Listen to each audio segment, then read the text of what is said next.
Are you there? Eva, Did you miss me? did you make it without any trouble? No one saw me. So you're back with Volgan. In a matter of speaking. What about the boss? Yeah, she's here too. Better be careful. Thanks, I will. The boss and I get along pretty well, though. I guess we traitors have a lot in common. Why would anyone want to defect? Betraying your country like that, I just don't get it. Are you talking about the boss? Why do you do it? Weren't you born and raised in America? Yes, in a small rural town. I never even knew there were other countries, other cultures, other ways of thinking, until I went to work for the NSA.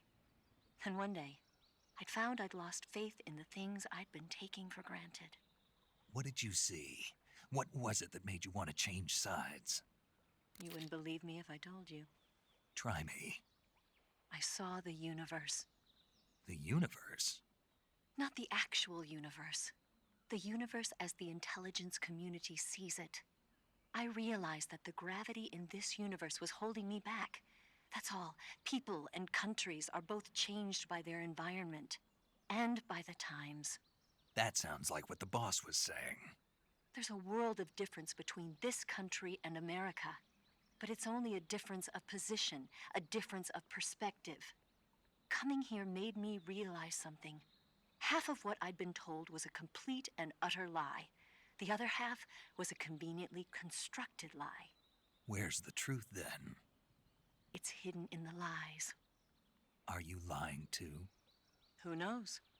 I've been trained to make even the most severe falsehood sound like the honest truth.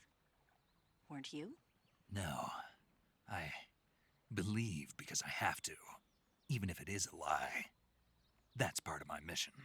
I'll have to remember that. If you need me, give me a call on the radio. My frequency is 142.52. See ya.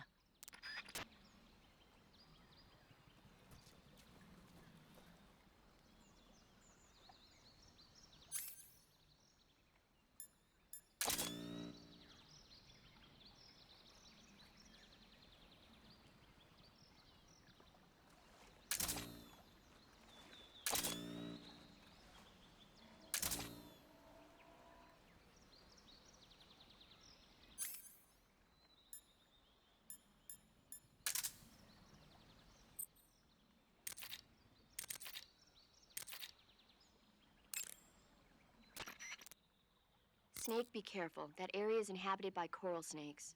The coral snake is a venomous snake that originally hails from the Americas. Its venom is a very potent neurotoxin, so don't let it bite you. If you do get bitten, go into the survival viewer right away and use Cure to neutralize the poison with a serum injection. The colorful red and black patterns on the coral snake are a warning sign. Apparently, the bright, flashy colors and pattern let other animals know that it carries a deadly poison that keeps them from attacking. There are many animals that mimic the colors of known poisonous animals as a defense. See, by mimicking other poisonous creatures, they increase their chances of survival. There is another non-poisonous snake called the milk snake that borrows its coloring from the coral snake. Uh-huh. You're not even listening, are you? No. Okay, we'll talk about something you're interested in then. The taste? Yes. It says here that coral snakes are pretty good in a snaky kind of way. A snaky kind of way, huh? By the way, Snake, What? you know the Ocelot Unit Commander? Ocelot? Yeah, that's not his real name, is it? I wouldn't think so. Is it a code name? You mean like snake? Yeah. Maybe. Why? Is that strange? No, I was just wondering why he's called Ocelot. Why's that? Well, I looked it up, and it turns out the ocelot is a wild cat whose habitat stretches from the southern U.S. down to northern Argentina. They live in a variety of different environments, from tropical rainforests to savannas. The biggest ones can grow up to 1 meter in length. They're normally solitary creatures, and their diet consists mainly of small animals and fish. During the day, they sleep up in the trees, but at night... Yeah, paramedic. Oh, right. So the ocelot is an animal that lives on the American continent. But then I wondered, why would a Soviet officer be using the name of an American wildcat? Good question. Maybe it's because he's fast and agile like an ocelot. Yeah, maybe you're right. But why'd you go to all the trouble of looking it up? Because I was curious. Was it helpful? Sure. Eat food to recover stamina. Capture plants and animals to get food. I have information on the local plants and animals, so don't hesitate to ask.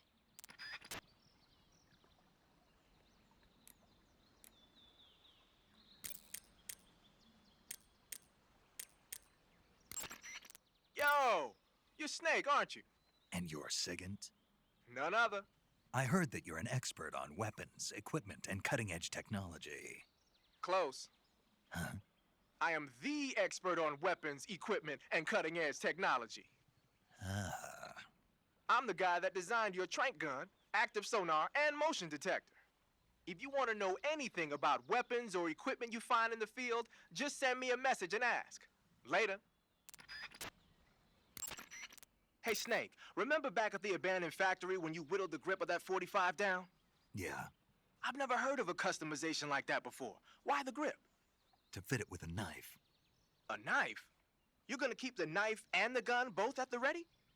That's the idea. Why would you want to do that? Sometimes a knife works better in close proximity encounters. So I equip both at the same time. That way I can switch back and forth in an instant. Badass. So that's that. CQC. Sounds like the Cobra unit's members' names came from the specific emotions they each carry into battle. Emotions? Yeah. For unbearable torment, the pain. For true oblivion, the end. For infinite rage, the fury. For absolute terror, the fear. And for unsurpassed bliss, the joy. The joy? It's another name for the boss, because of the joy she feels in battle, I suppose. Ah. During the war, she had a partner named the Sorrow. Sorrow and joy. They say there couldn't have been a more perfect pair. Snake, you said Eva said her Mauser was a Type 17, right? Yeah, what about it? That model was produced in the 1920s in a weapons lab in the Shaanxi province in China. The cartridge part sticks out lower than the original to accommodate 45 caliber rounds. The barrel and chamber are a little bit thicker too. But most telling of all, it's got Chinese characters engraved on both sides of the frame like you saw. And that firing stance Eva was talking about where you hold the gun horizontally, that's a trademark of the Chinese. Just like you were saying, when you're firing in full auto mode, the muzzle jump effect gives you a horizontal strafing motion. They say it's especially deadly in indoor and close-range mop-up actions. The Japanese called it bandit shooting and used to dread it. Makes you wonder where she learned to shoot like that. You know that army motorcycle that Eva was riding? That's a replica of a German model. A replica? Yeah. After World War II, the Soviets confiscated an entire assembly line from a German motorcycle factory, machines and all. And then they took it back with them and started producing replicas? Exactly. Originally, that motorcycle was designed to be used with a sidecar attached. That means it's got enough power to drag a 200-plus pound sidecar around. So that's how she could pull off all those crazy stunts. Uh-huh. Of course, it takes a lot of skill to be able to control that much power. That Eva chick is something else. The Davy Crockett's that the boss took with her when she defected are mortars that fire nuclear warheads. They're named after Davy Crockett, the hero who died defending the Alamo in the Texan War of Independence. Remember the Alamo? That's right. The warheads are equivalent to between 10 and 20 tons of TNT. Every building within 150 yards of the hypocenter is completely obliterated. But the warheads the boss had with her were some kind of experimental super bomb, so they're actually even more powerful than that. I don't even want to think about what happened if she used it again. Snake, you know what you have to do. Yeah, I know. Wearing the leaf pattern camouflage, are you? Leaf pattern is a forest camouflage. Now that our involvement in Vietnam looks set to expand, they're thinking about adopting it for official use. It'll help you blend in, especially... It looks like you've got rid of all the ocelots. Yeah, Now proceed with the rescue of Sokolov. According... Can we trust her? What's that? Eva is with the KGB, isn't she? Can I really believe what she says? How do I know she won't double-cross me? There are no guarantees in espionage, Snake, only calculated guesses.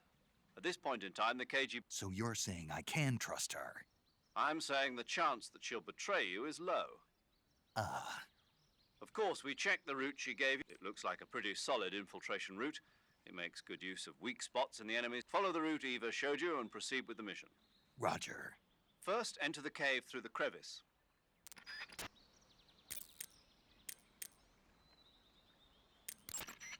Snake, be careful. I might not have told you this yet, but that swamp is rigged with traps. The traps in that area are set to go off when a rope stretched along the ground is disturbed. Keep a close eye on the ground and make sure you don't trip over a rope. Saving the game, Snake?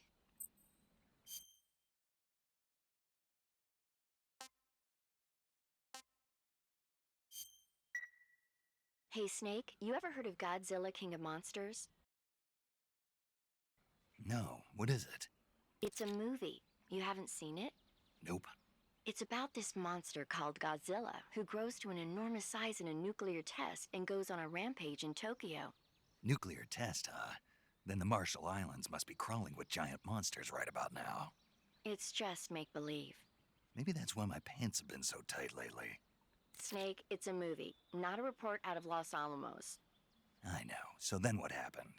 Godzilla is immune to all weapons, and humanity has no way to stop the monster. Dr. Shirazawa develops a new type of weapon, but meanwhile, Godzilla is getting closer and closer to Tokyo, obliterating everything in his path. It was originally a Japanese movie, but they made an American version too. I recommend seeing the original Japanese one if you ever get the chance.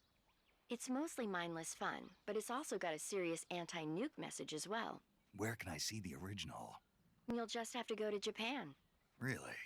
That's too bad. If you wait 40 years, you might be able to see it in America too. It might even win awards all across the globe in 60 years. Why's that? 2024 will be Godzilla's 70th birthday. You think they're still going to be making Godzilla movies then? Of course. Everybody loves Godzilla. You sure know a lot about movies. I don't suppose you're the movie-watching type, are you? Not really. Okay, then I'll tell you everything I know. When the going gets tough, movies can save your life. It's always good to be able to look at things from a different perspective when you get in a jam. That's the magic of movies. No kidding. Well, I guess it might at least make a nice distraction. That's the spirit, Snake. Have a little fun.